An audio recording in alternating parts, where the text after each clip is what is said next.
This is Optimal Health Daily, episode 867, Why Mobility and Durability is Important and Should Be Part of Your Workout Routine, by Eric Lea of ericlea.com. And I'm Dr. Neal. Happy Tuesday and welcome back to Optimal Health Daily, where I simply read to you every weekday for free. It's kind of like an audiobook, but from many different authors. And then on Fridays, I answer your questions that you've sent in. And a big thanks to Habit Aware Keen for their support. Do you or a loved one suffer from compulsive hair pulling, skin picking, and nail biting? Habit Aware Keen is a smart bracelet that makes you aware of body-focused, repetitive behaviors. It helps you retrain your brain to make healthier behaviors a reality. I'll share more about how the power of keen awareness works at the end of this episode. To learn more, visit habitaware.com and use code OHD for 15% off. That's habitaware.com and code OHD for 15% off. Now I'm going to keep this intro nice and short, so let's get right to today's post and start optimizing your life. Why Mobility and Durability is Important and Should Be Part of Your Workout Routine, by Eric Lea of ericlea.com. If you asked 90% of gym goers why they train, they would answer that they either train for health or for body composition, so to lose weight or gain muscle. These are great goals, and this article is not claiming otherwise. But focusing only on the end result without paying attention to the journey has cost many people their chance of success. While lifting weights is nowhere near as dangerous as some people think, it can still lead to broken bones, torn muscles, joint problems, and many other issues. But by following certain guidelines, you can avoid these problems, and you can also benefit from better technique, increased strength, and improved flexibility. A pretty rewarding trade. Chronic versus acute injury. Before we get into this article, it is important to quickly define what exactly is an injury. There are two main types of injury that gym goers or athletes are at risk of experiencing. A chronic injury is an injury that can build up over time. Let's say you're performing a bench press with incorrect technique. Nothing happens immediately, but over the coming months, you begin to notice that your shoulder hurts whenever you push the bar away. This is a chronic injury. Acute injury is the opposite. It's when you trip over and break your leg, or if you turn too fast in a hockey game and your knee collapses. While it might be tempting to say that an acute injury is unavoidable, the truth is that this is not exactly the case. Poor mobility and durability can increase the risk of an acute injury in the same way that they can increase the risk of chronic injury. What is mobility, and why is it important? Mobility is your ability to move freely and without restriction. Having a lack of mobility in one of your joints can limit your ability to perform a certain movement correctly. It can also lead to injury. Sometimes people with bad mobility may not even know that they have it. The body can adjust and use a different muscle, or slightly alter movement patterns to compensate. A good example of this would be somebody with bad ankle mobility not being able to squat without their heels rising up. Many people with this issue don't even realize that their heels are off the floor when they try to squat. What is durability, and why is it important? Durability is the ability of the muscles, bones, or joints to withstand pressure or damage. If you fell over, how durable your joints and bones were would dictate the level of injury there is, if any.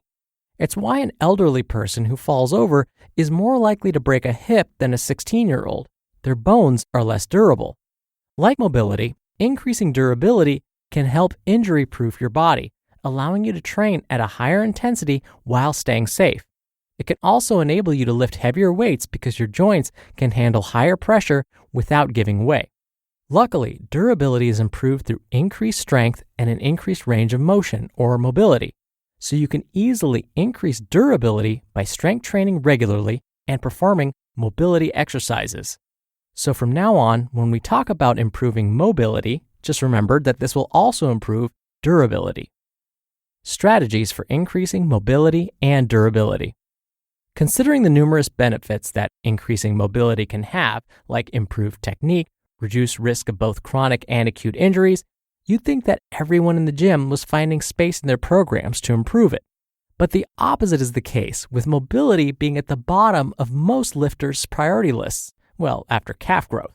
The reason being that a lot of mobility work can be time-consuming and tends to concentrate on small muscles that don't tend to get noticed by other people. The mirror muscles like pecs, triceps, biceps, quadriceps, etc.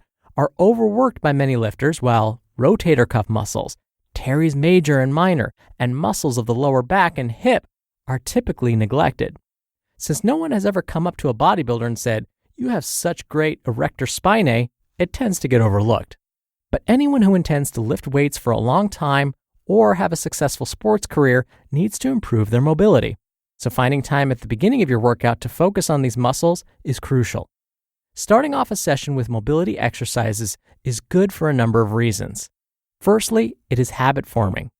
Humans love habits, which is why brushing our teeth first thing in the morning comes a lot more naturally to us than brushing our teeth at 4 p.m. And we'll always do better when we create one. If you start every session with some mobility exercises, then you will find that you won't forget to do them, and it will become harder for you to justify skipping them. Secondly, mobility exercises are a fantastic way to warm up your muscles without tiring them out. If your session is going to consist of heavy squats, then add some mobility exercises for the feet, hips, and lower back muscles. It's a great way to temporarily increase mobility for the exercise and prepare the muscles for the load.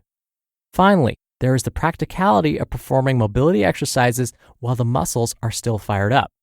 For example, if you were to smash out a new personal best deadlift, would some hamstring mobility exercises be a great idea? Even if you weren't exhausted, your hamstrings would probably not respond well to the movements.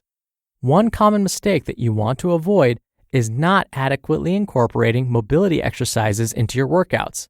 Some people in the gym spend 30 to 60 minutes on mobility work before doing their actual workout. If you are only spending 5 to 10 minutes on mobility, you should try increasing it to around 20 to 30 minutes if time permits. Key points. 1. Perform mobility exercises at the beginning of the workout rather than at the end. 2. Use light weights and high reps or no weights at all. 3. Target the muscles that you plan on working during the session. 4. Make sure that you don't try to push past your natural sticking points. Be patient. And 5. Make sure you are spending a minimum of 15 minutes and no more than 45 minutes on your mobility exercises. Full body mobility circuit to add to your training. There's a great mobility circuit by Alice Living in this post that you can use as a warm-up before your workout or as a mobility circuit on your recovery days. Remember to be mindful of your breath and movement. What to do. As a warm-up, complete 1 round of this circuit. As a recovery day circuit, complete 3 rounds of this circuit with minimal rest between rounds. Here are the exercises. 1. Squat hold with hamstring stretch, 10 reps. 2. True hip flexor stretch for 10 reps. 3. Dynamic lunge with hamstring stretch and reach, 10 reps. 4. Cobra with scorpion twists, 10 reps. And 5. Cat/cow for 10 reps. There are hundreds of different mobilization exercises that you can add to your training.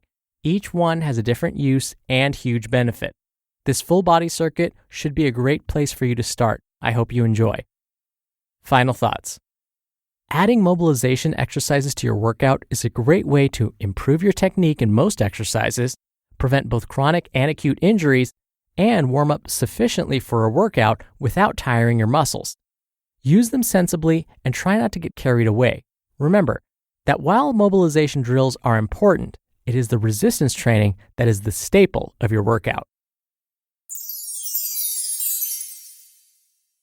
You just listened to the post titled, Why Mobility and Durability is Important and Should Be Part of Your Workout Routine by Eric Lea of ericlea.com. And thanks once again to our friends at Habit Aware Keen, who are on a mission to help people who need help with their hair pulling, nail biting, and skin picking. Habit Aware's co-founder, Anila, hid her own compulsive hair pulling for more than 2 decades. After sharing the truth with her husband, they created a smart bracelet to help Anila regain her self-confidence through being aware of her compulsive behavior. The bracelet works by connecting to a mobile app and recording specific hand movements of the user. Keen gently vibrates to notify the user as they're about to engage in a compulsive movement.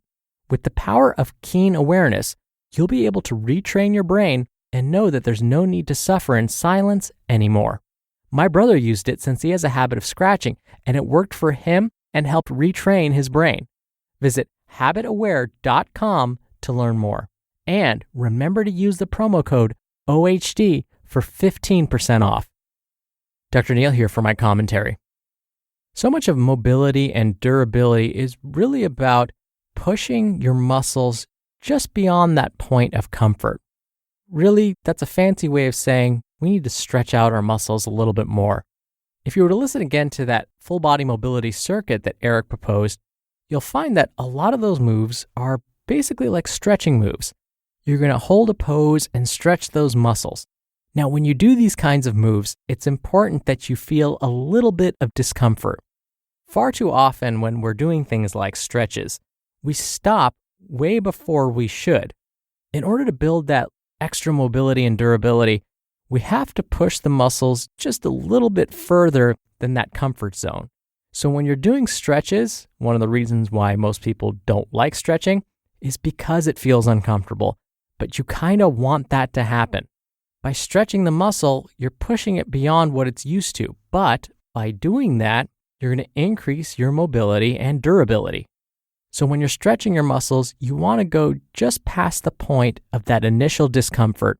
By doing that, you're going to increase your mobility and durability, but if you push beyond some of that initial discomfort and really try and get that deep, deep stretch, you might end up with an acute injury. So we have to be careful. And if you're the type who won't perform some of these durability and mobility exercises at the end of the workout because you can't wait to just hit the showers and head home, then I agree with Eric. It's probably better that you start your routine with this. But what I would recommend is maybe do a slight, maybe 5-minute warm up, like walking at a moderate pace before jumping into the mobility circuit. That way, some of your muscles, especially the larger muscles, are warmed up, which will help reduce the chances of acute injury. All right, that'll do it from me for today. I hope you have a great rest of your Tuesday, and I'll see you back here tomorrow as usual, where your optimal life awaits.